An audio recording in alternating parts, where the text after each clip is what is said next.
I have two teams. From 2014, I did the Brazilian team. Okay. I did the World Cup of Brazil hosted the World Cup Okay. at the time, and I had an exhibit at the Port Authority. I was able to show a full team of 11 players against the history of the World Cup team, because I had a team of 11 different in sequence years that were played by the World Cup, and what I did was an individual player that represented the winning host of the games. Yeah. For each of those years. So since 1986, I have ones from Mexico, which I was able to purchase the stamps from each individual country. I have South America.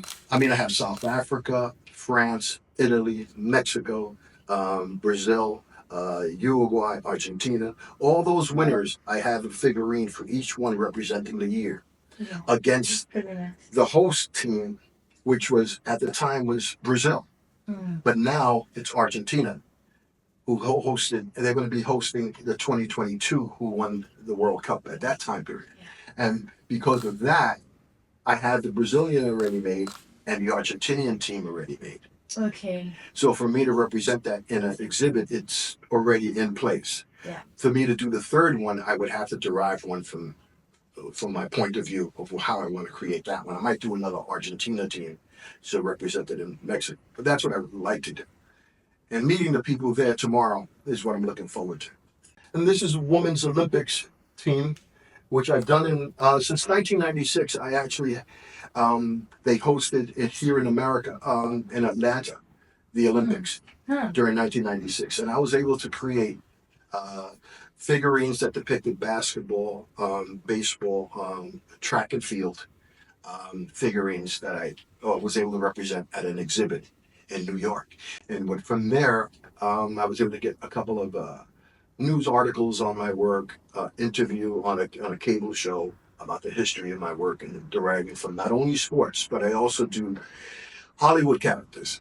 I also have ones like Marilyn Monroe, James Dean, the Monster series. I have Count Dracula, Frankenstein. If you look at my website, they're there. I was fortunate enough to give one to Frankenstein's daughter, which is Bela Lugosi's daughter. I actually did one of Frankenstein. Yeah. And with real postal stamps on it, and I was able to present that to her. And she still has it because she writes to me. We still in communications nice. with her, which is very, very cool. You know what I mean? It's like one of those nice. things that you do. It was one of those things I always liked to do because I was, like I told you before, I was one of those that learned from my family's background. You give things as a gesture of how much you admire the person. Yeah. And her, I admired her father's work as an actor, and especially in horror movies like that I grew up with. So for me to give something back like that was magical. You know what I mean? So in that sense, and her accepting it was even better. You know what I mean? So in that sense, it was one of those things I did. Same thing I want to do tomorrow is I want to give this to Pele's daughter. Is give her this figurine I have here. Yeah. That's one of my presentation pieces to give to her. Okay. Just to represent how much I admire Pele and his achievements throughout the years. Yeah. In the sports of football, because that's who introduced me to football. Was once he played here in the States, and once he was more recognizable. Sure, it started from there. It was the culture of Hispanic, being from Brazil and knowing that I've done work previously from Brazil, but who could not? Knowing the history of the sport itself, it's like for me, I'm big into baseball. If you bring up a topic like baseball and you say, okay, who is your favorite baseball player? I would say Babe Ruth. Okay? But in football, who is your favorite player? I would say yes. Today, it was Ronaldo, Messi, Yeah. Beckham. But when I grew up, it was Pele.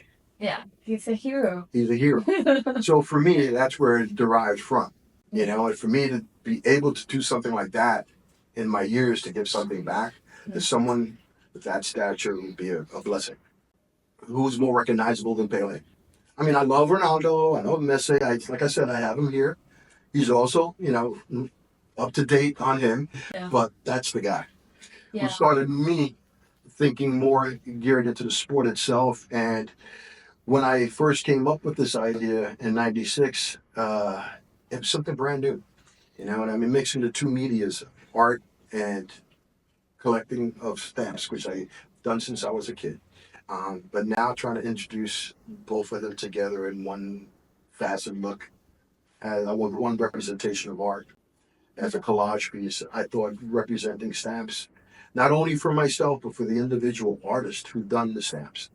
You know, Okay. it's commemorating the artistic work because people don't realize stamps are art in itself. Every artist, every stamp that's done, it's either photography or it's art Yeah. done from an artist. And for me to do a rendition in a collage format representing the event in time and also the artistry of the stamp itself, a story to it. You know, some art, you have to find a story that is, Yeah. you know, that you can sleep with, you know, say to yourself that it's real. And so it's what I believe in, you know what I mean? So for me, this was part of two niches in my line of work. In today's day, you don't want to put a face. Sometimes you do not want to put a skin color because everyone has their own, you know, preferences, and it's too much going on to have faces of individual people. So to make it better to introduce to others so everyone can enjoy it, I said universally do not put a face. Okay. The stamp is the face because I'm trying to represent the stamp itself as a depiction of who the character of the person is. Because I have stamps that would have Marilyn Monroe's face because the stamp itself is her face. So yes, there is faces there because the stamp is a face. Okay. See, Frankenstein, the same thing. His face is there.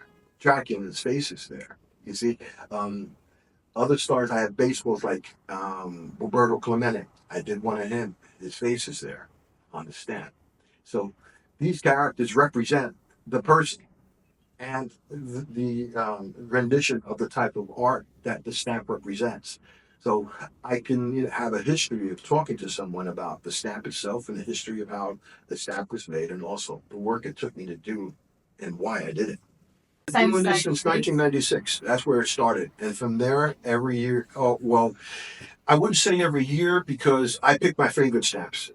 One, because it does get expensive, and you can see the price of stamps have been constantly going up. Yes. So what I used to pay for was like what 25 cents a stamp. Now it's close to $1 each stamp. Yeah. So you know I love to do them, but I do them according to the stamps I appreciate the most that fall Okay. into my line of history. You know what I mean? And saying, okay, I commemorate this because of this particular person. I enjoyed it. I enjoyed him playing, or I enjoyed the movies or the event of, let's say, NASA space mission or Apollo, you know, things like that, where it's a bit of history involved. And it's also causes that stamps have, like Hmm. breast cancer, autism, you know, like commemorating tragic events. See, things like that inspire me to do my type of work that I can exhibit. That it also represents the stamp itself, but it's also a bit of art that I felt a piece of giving something back. Try to mentor other artists to say, don't worry about selling work so much. Find what you got and give it back. Yeah. You know, because that's what it's there for. It's a gift from God to give to others. So that's what I try to do with my work. Well, right now, part of tomorrow's event for me is to network with other corporate companies to see if I can introduce myself to the right people because what I want to pitch is something I've come up with baseball. I started it with an idea of a stop motion animation pilot for children, an educational series I want to create because baseball has 9 innings. That means I can create 9 separate series of programs that teaches the history of baseball, Major League, American League, National League, related to postal stamps. Hmm. Because the postal stamps done up many commemorative stamps about the different players. So what I came up with is a team of the National League versus the American League Hmm. related to postal stamps. And that series of trying to create a stop motion is about learning about the history of the stamps and also the commemoration of the history of the sport. Hmm. So I think children would enjoy that. Also, young adults can Okay. share it into Yeah. that type of program. And doing that first and trying that, I've had that since 2016. And now going on to Qatar in 2021, I wanted to create one with the sport of football and creating the world history of the World Cup related to postal stamps. I believe international postal stamps, excuse me, international postal stamps, due to the fact that it's such a wide country, always commemorate the World Cup. Yeah. And in teaching children about individual countries. And my dream is to work with consulting with teachers from around the world, to consult with them and trying to get a universal lesson plan Wow. that can be introduced, that because as we know, education in one country is different in another country. But if we can, within the program, preset it to each individual country's language and uh, uh, curriculum they use for teaching about the same subject, that would be catered to that particular country, which makes the program even better for a wider audience. And that's my dream. And this is only part of my work. I'm also an artist. I paint. I'm Yeah. a painter. Yeah.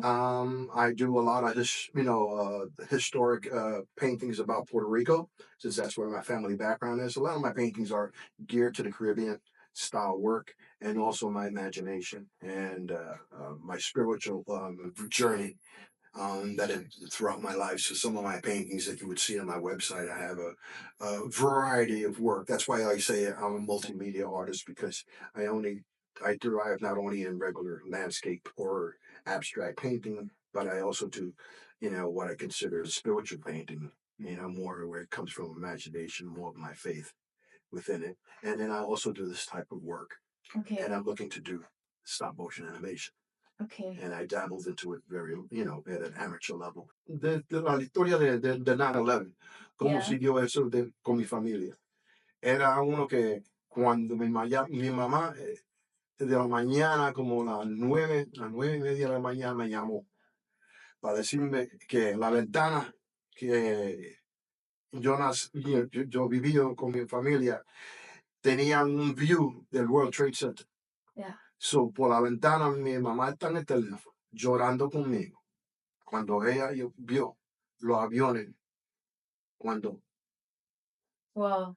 se mundial lo que pasó con 9/11. En ese tiempo, de eso, nada más, para ver mi mamá llorando y hablando con ella, mi papá, screaming, como te voy a decir, lo que ha pasado. Eso es como, ¿cómo te puedo decir? It's tragic, you know. Se me, eso me queda toda mi vida. Yeah. Ese momento. Y por eso seguí con el diseño que yo hice del Hero Stamp, de los 3 firemen. Que yo tenía que hacer algo representando mi familia a la gente. Okay. Quería hacer eso. Wow. Con eso empecé. Voy a hacer esto para la gente que sufrieron en el World Trade Center. Pero también quiero hacerlo cuando yo estaba escuchando de familia que tenían breast cancer. Y por eso tenía que hacer algo también. Yeah. Y después con autism, tengo que hacer algo también. Yeah. Para ayudar a la gente. No me importa tanto para decirte que me importa el sentido de la gente. Si te ha pasado eso, si no me conocen también, está bien. Pero yo te conozco a ti. Mm. Y si tú estás sufriendo, te lo voy a dar para atrás, para que te ayude.